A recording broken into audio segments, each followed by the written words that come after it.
Surat police commissioner Wabang જામીરે પાંડેસરાના ગધાનગર અને નાગસેનનગરમાં પાણી ભરાયેલા વિસ્તારોની મુલાકાત લઈ રાહત કામગીરી અંગે જરૂરી માર્ગદર્શન આપ્યું. સુરત શહેરમાં સતત વરસાદના પગલે અનેક વિસ્તારોમાં પાણી ભરાવાની સ્થિતિ સર્જાઈ છે.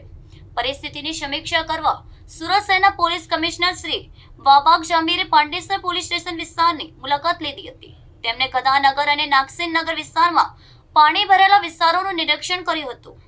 સ્થાનિકોની સમસ્યાઓ અંગે અધિકારીઓ પાસેથી માહિતી મેળવી હતી. પોલીસ અને સંબંધિત વિભાગોને જરૂરી માર્ગદર્શન આપવામાં આવ્યું હતું. અસરગ્રસ્ત વિસ્તારોમાં રાહત અને સુરક્ષા કામગીરી વધુ અસરકારક બનાવવા સૂચનાઓ આપવામાં આવી હતી. પાણી ભરાયેલા વિસ્તારોમાં નાગરિકોની સુરક્ષા સુનિશ્ચિત કરવા ખાસ ભાર આપવામાં આવ્યો હતો. પોલીસ ટીમોને સતત પેટ્રોલિંગ અને દેખરેખ રાખવા સૂચના આપવામાં આવી હતી.